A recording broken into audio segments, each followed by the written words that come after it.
Political party अगर Samajwadi party ये बात कहती है कि डीएनए टेस्ट होना चाहिए, तो क्या गलत मांगा? डीएनए टेस्ट होना चाहिए। अगर 7 साल से ज्यादा किसी की सजा का कोई प्रावधान है तो कोई योगी अगर वो लोकतंत्र पर भरोसा नहीं करता है और कॉन्स्टिट्यूशन पर भरोसा नहीं करता, वो योगी नहीं हो सकता है। ये जो नए तरह का काम हो रहा है कि पुलिस को भी ये भारतीय जनता पार्टी का कार्यकर्ता बना रहे हैं, हम टेंशन में आ जाएं कि हम भी सर मार दें किसी आदमी के सर पे।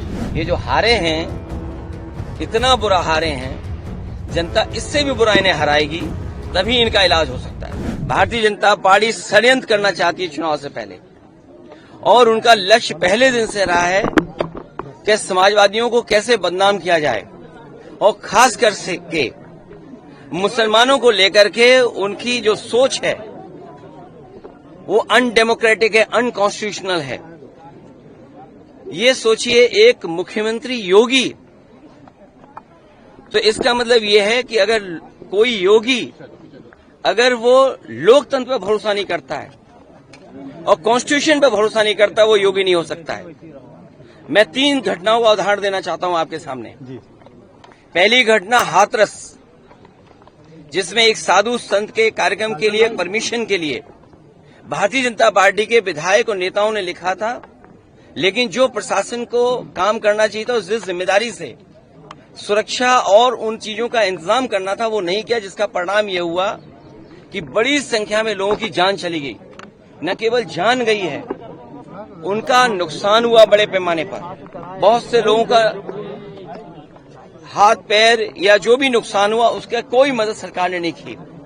दूसरा, आपने देखा होगा गोमती नगर में, और जब मुख्यमंत्री ने सदन में ये कहा, सूची तो हालांकि बहुत लंबी थी, इसमें पुलिस का दोष कम है, पुलिस तो पूरी सूची दी थी, लेकिन भारतीय जनता पार्टी के जो मुख्यमंत्री और सरकार, वो ये चाहती है कि पुलिस भी भारतीय जनता पार्टी की कार्यकर्ता बन जाए।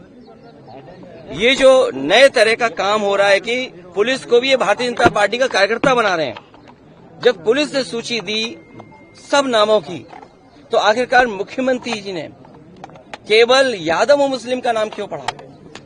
और सच्चाई पुलिस भी जानती है कि जिसमें कि यादव का जिसका नाम लिया है, सुनने में आ रहा है कि वो फुटिंग में नहीं था, जो कैमरे की जो तस्वीर है उसमें नहीं है, वो कैमरे में नहीं था, क्योंकि वो चाय पीने गया था और पुलिस को यादव मिल गया, इसलिए उसको जेल भेज दिया। मैं आपके सामने कहना चाहता हूं, ऐसे लोग जो कानून का उल्लंघन कर रहे हैं और भारतीय जनता पार्टी का कार्यकर्ता बनकर के काम कर रहे हैं, जब कभी भी सरकार आएगी, ऐसे अधिकारियों के खिलाफ भी कार्रवाई होगी।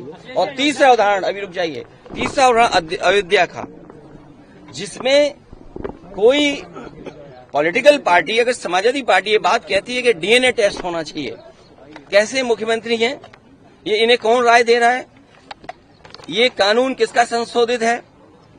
ये इन्हीं का संशोधित कानून है 2023 का, जिसमें ये कहा गया है कि डीएनए टेस्ट होना चाहिए अगर 7 साल से ज्यादा किसी की सजा का कोई प्रावधान है तो क्या गलत मांगा?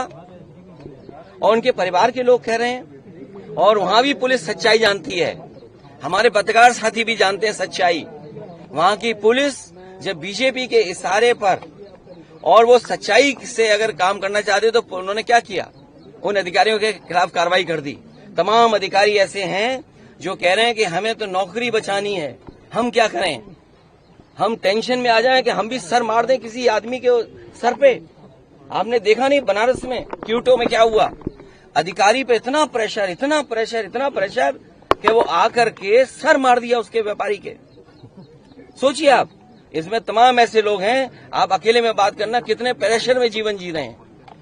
ये जो भार है इनके पास, मेडल, बैनर और ये तमाम लैनियार्ड और नेम प्लेट और तमाम उसके अलावा ऐसा भार है इनके ऊपर, ये काम नहीं कर सकते, न्याय नहीं दे सकते। और उसका परिणाम ये हुआ कि ये भेदभाव कर रहे हैं, और ये भेदभाव इसलिए कर रहे हैं कि इनको हर जगह राजनीति दिखाई दे रही है, वोट दिखाई दे रहा है। ये कितना भी कुछ कर लें, अब जनता को इनसे कोई उम्मीद नहीं है, और जब उम्मीद खत्म हो जाए किसी पॉलिटिकल पार्टी से, तो समझ लेना उनका सफाया होना निश्चित है। ये जो हारे हैं, इतना बुरा हारे हैं, जनता इससे भी बुरा इन्हें हराएगी, तभी इनका इलाज हो सकता है।